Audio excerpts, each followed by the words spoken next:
સિંગવડનો એ ચકચારી બનાવ જઘન્ય અપરાધમાં તોરણી પ્રાથમિક શાળામાં ધોરણ 1માં અભ્યાસ કરતી 6 વર્ષની વિદ્યાર્થીની ઉપર શાળાના આચાર્યએ દુષ્કર્મનો પ્રયાસ કરી હત્યા નિપજાવવાના મામલામાં સંવેદનશીલ બનેલી દાહોદ પોલીસે ટેકનોલોજીનો ઉપયોગ થકી રાત દિવસની મહેનતના અંતે 12 દિવસના રેકોર્ડ બ્રેક સમયમાં 1700 પાનાની ચાર્જશીટ આચાર્ય સામે ફાઇલ કરી છે। એટલું જ નહીં, રાજ્યભરમાં ચકચાર મચાવનાર આ મામલે ખુદ ગૃહમંત્રી હર્ષ સંઘવીએ જણાવ્યું છે કે આરોપી આચાર્યને લોઅર કોર્ટથી લઈ સુપ્રીમ કોર્ટ સુધી કોઈ રાહત ન મળે અને કડકમાં કડક સજા થાય એ પ્રકારની પોલીસે તપાસ કરી છે। દેશભરમાં બનતા આવા ગુનાઓની તપાસ માટે જવલ્લે થતા આવા ટેસ્ટ પણ આ કેસમાં કરવામાં આવ્યા છે। આપણે જણાવી દઈએ કે દાહોદ જિલ્લાના સિંગવડ તાલુકાની તોરણી પ્રાથમિક શાળામાંથી તારીખ 19મી સપ્ટેમ્બરના રોજ ધોરણ 1ની વિદ્યાર્થીનીની શંકાસ્પદ હાલતમાં લાશ મળી હતી। સવારે શાળા ગયા બાદ બાળકી પરત ન આવતા પરિવારજનોએ શાળામાં તપાસ કરવા ગયા તો શાળા બંધ હતી। શાળાની અંદર જઈ તપાસ કરતા ક્લાસરૂમની પાછળના ભાગે આ બાળકીની લાશ મળી હતી। ઘટનાની ગંભીરતાને જોતા દાહોદ એસપી ડોક્ટર રાજદીપસિંહ ઝાલા સહિત પોલીસ કાફલો રાત્રિના સમયે ઘટના સ્થળે પહોંચ્યો હતો અને પોલીસનો તપાસનો ધમધમાટનો આરંભ કર્યો હતો। પોલીસ તપાસ દરમિયાન શાળાના આચાર્ય ગોવિંદ નટે જ બાળકી સાથે દુષ્કર્મનો પ્રયાસ કરી હત્યા કર્યાનો ઘટસ્ફોટ કર્યો હતો, જે બાદ પોલીસે આરોપી આચાર્ય ગોવિંદ નટના પ્રથમ 4 દિવસના રિમાન્ડ બાદ વધુ 3 દિવસના ફર્ધર રિમાન્ડ મેળવ્યા હતા અને સમગ્ર કેસની ખૂટતી કડીઓને જોડી 2 દિવસ અગાઉ જ રિમાન્ડ પૂર્ણ થતા બાદ આરોપી ગોવિંદ નટને કોર્ટમાં રજૂ કરતા આરોપીને જ્યુડિશિયલ કસ્ટડીમાં મોકલવાનો કોર્ટે નિર્ણય લેતા આ આચાર્ય ગોવિંદ નટને દેવગઢ બારિયા સબ જેલ ખાતે મોકલી દીધો હતો। શું કહેવું છે સમગ્ર મામલે દાહોદ એસપી ડોક્ટર રાજદીપસિંહ ઝાલાનું, જોઈશું આ રિપોર્ટમાં। જી સર, દાહોદ જિલ્લાના રણધીકપુર પોલીસ સ્ટેશનની હદમાં તોરણી ગામે જે 6 વર્ષની બાળકીની ઘટના બનેલી હતી 19 તારીખના રાત્રે, જેમાં 20 તારીખના રાતે મોડી રાત્રે ખૂનનો ગુનો દાખલ કરવામાં આવેલો અને ત્યારબાદ તપાસ હાથ ધરવામાં આવેલી। ત્યારબાદ ગુનાને ડિટેક્ટ કરી અને આરોપી ગોવિંદ નટનાઓની ધરપકડ કરવામાં આવેલી। આ બાબતમાં દાહોદ જિલ્લા પોલીસ યોગ્ય તપાસ થાય, ઊંડાણપૂર્વક તપાસ થાય અને સમયસર તપાસ પૂર્ણ થાય તે માટે એક તપાસ માટે એક ટીમની રચના કરવામાં આવેલી, જેમાં 4 ડીવાયએસપી, 4 પોલીસ ઇન્સ્પેક્ટરો અને 2 પીએસઆઈનાઓ સામેલ હતા। આ ટીમનું નેતૃત્વ ડીવાયએસપી વ્યાસ લીમખેડા અને ઇન્વેસ્ટિગેશન ઓફિસર તરીકે નરેન્દ્ર ચૌધરી નાઓએ તપાસ હાથ ધરેલી। આ તપાસમાં આ અધિકારીઓ ઉપરાંત આશરે 300 જેટલી પોલીસ અલગ અલગ કાર્યોમાં અલગ અલગ રીતે જોડાયેલી હતી। આ ચાર્જશીટમાં જે 103 એક મર્ડર માટેની કલમ તો હતી જ, એ ઉપરાંતની તપાસ દરમિયાન ઉમેરાયેલી કલમો છે BNS 66, 65(2) જેમાં મૃત્યુદંડ સુધીની સજાની જોગવાઈ છે, 64(2)F, 238, 127(2) અને પોક્સો એક્ટની કલમ 6 મુજબ ચાર્જશીટ કરવામાં આવ્યું છે। આપને જણાવી દઈએ કે આ દુષ્કર્મના કેસમાં પોલીસે રેકોર્ડ બ્રેક 12 દિવસના ટૂંકા ગાળામાં જ આરોપી સામે ચાર્જશીટ ફ્રેમ કરી હતી। આરોપી આચાર્ય ગોવિંદ નટ સામે દાહોદ પોલીસે 1700 પાનાની ચાર્જશીટ રજૂ કરી છે। આ મામલે પોલીસે અત્યાર સુધીમાં આ કેસમાં 150 જેટલા સાક્ષીઓને તપાસવામાં આવ્યા હતા। આરોપીને લોઅર કોર્ટથી લઈ સુપ્રીમ કોર્ટ સુધી બચી ન શકે તે માટે પોલીસે સાક્ષીઓની સાથે વૈજ્ઞાનિક પુરાવાઓ પણ એકત્રિત કર્યા હતા, જેમાં FSLની મદદ લઈ forensic toxicology, voice spectrography, epithelial test જેવા અલગ અલગ 65 જેટલા ટેસ્ટ કરી તેનો રિપોર્ટ ચાર્જશીટમાં મૂકવામાં આવ્યો હતો।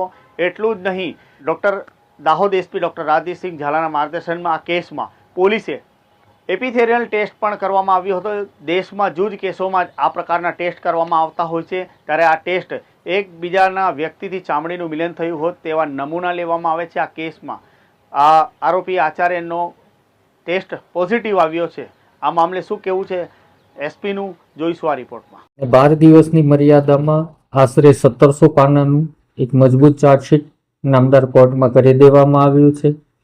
આ ચાર્જશીટમાં તમામ બાબતો, તમામ અલગ અલગ પહેલુઓનો અભ્યાસ કરી વૈજ્ઞાનિક પૃથ્થકરણ કરી અને સામેલ કરવામાં આવ્યું છે, જેમાં મુખ્યત્વે 2 એનાલિસિસ અગત્યના છે। જે સ્કિનના એપિડર્મિક લેયરમાં જે એપિથેલિયલ સેલ્સ હોય છે એ સેલ્સના ડીએનએનું એનાલિસિસ ગાંધીનગર ફોરેન્સિક લેબ દ્વારા કરવામાં આવેલું છે.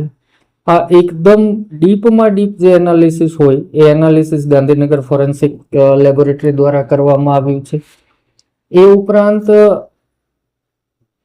ક્રાઇમ સીન જે હોય એ ક્રાઇમ સીનનું સાયકોલોજીકલ ફોરેન્સિક એનાલિસિસ પણ આ કિસ્સામાં કરવામાં આવેલું છે, જેમાં ક્રાઇમ સીનની વિડીયોગ્રાફી, ડ્રોનથી આખા એરિયાની એ ક્રાઇમ ટાઈમ દરમિયાનની વિડીયોગ્રાફી, એ સમયને અનુરૂપ વિક્ટિમોના વિડીયોગ્રાફી સ્ટેટમેન્ટો, આરોપીના વિડીયોગ્રાફી સ્ટેટમેન્ટો, ઓરલ જે ડોક્યુમેન્ટ હોય છે આ તમામને સંકલિત કરી અને ગાંધીનગર ફોરેન્સિક લેબ દ્વારા એક આખો detail crime scene psychology report અને ક્રિમિનલ સાયકોલોજી રિપોર્ટ પણ અમને પૂરો પાડવામાં આવ્યો છે.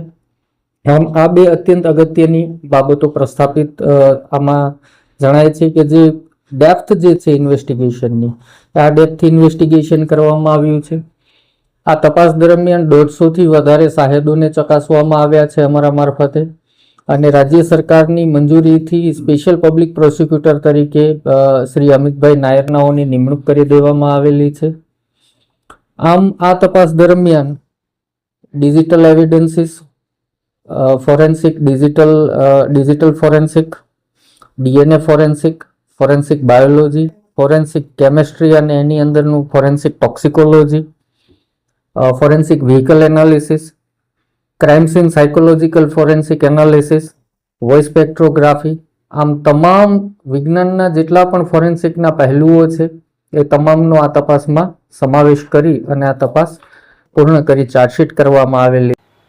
આપને જણાવી દે કે આ ચકચાર મચાવનાર આ કેસમાં પેલા દાહોદ એસપી ડોક્ટર રાજદીપસિંહ ઝાલાએ 11 જેટલા પોલીસ અધિકારીઓની ટીમની રચના કરી હતી, જેમાં 4 ડીવાયએસપી, 2 પીઆઈ, 3 પીએસઆઈ, એફએસએલ અલગ અલગ મળીને કુલ 11 જેટલા પોલીસ અધિકારીઓની સ્પેશિયલ ટીમની રચના કરી હતી. ત્યારબાદ 300 જેટલા પોલીસ કર્મીઓની સાથે મળી આ સમગ્ર કેસની તપાસ કરી હતી ને તપાસના અંતે 12 દિવસની મેરેથોન તપાસના અંતે આરોપી સામે નામદાર કોર્ટમાં ચાર્જ ફ્રેમ કરી છે. પોલીસે સંવેદનશીલતા વાપરી, પોલીસે ટેકનોલોજીનો ઉપયોગ કર્યો. ખાસ કરીને દાહોદ એસપી ડોક્ટર રાજદીપસિંહ ઝાલા જેઓ સાયબર એક્સપર્ટ પણ છે ને સાથે સાથે ડોક્ટર પણ છે, એટલે તેઓ મેડિકલ ઓફિસર તરીકેનો અનુભવ પણ ધરાવે છે. આ સંવેદનશીલ કેસમાં તેઓની દીર્ઘદ્રષ્ટા અને તેમની કામ કરવાની ઢબે આ મેરેથોન અધિકારીઓની એક સીટની રચના કરીને ત્યારબાદ મેરેથોન તપાસના અંતે આરોપીને કોઈ પણ જગ્યાએ લાભ ન થાય,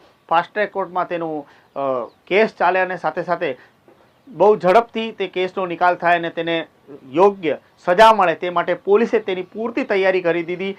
એટલું જ નહીં, આ ઘટના બાદ જે પ્રમાણે દાહોદ સહિત સમગ્ર ગુજરાતમાં કોંગ્રેસ, આમ આદમી પાર્ટી સહિતના જે રાજકીય પક્ષો હતા તેઓએ જે પ્રમાણે વિરોધ શરૂ કર્યો હતો, આવેદનની સાથે કેન્ડલ માર્ચ અને ધરણા જેવા કાર્યક્રમો યોજ્યા હતા, પોલીસે આ 12 દિવસમાં ચાર્જશીટ ફ્રેમ કરીને તમામ અપવાદોને પૂર્ણ વિરામ કરી દીધો છે, કાઉન્ટર કરી દીધો છે. એટલે હવે નામદાર કોર્ટમાં કેસ છે. નામદાર કોર્ટ કડકમાં કડક આ આરોપીને ફાંસીને માછડે સુધી લટકાવે તે માટે પોલીસે તૈયારી બતાવી દીધી છે. હવે આગળના સમયમાં શું થાય છે તે જોવું રહ્યું. ધન્યવાદ.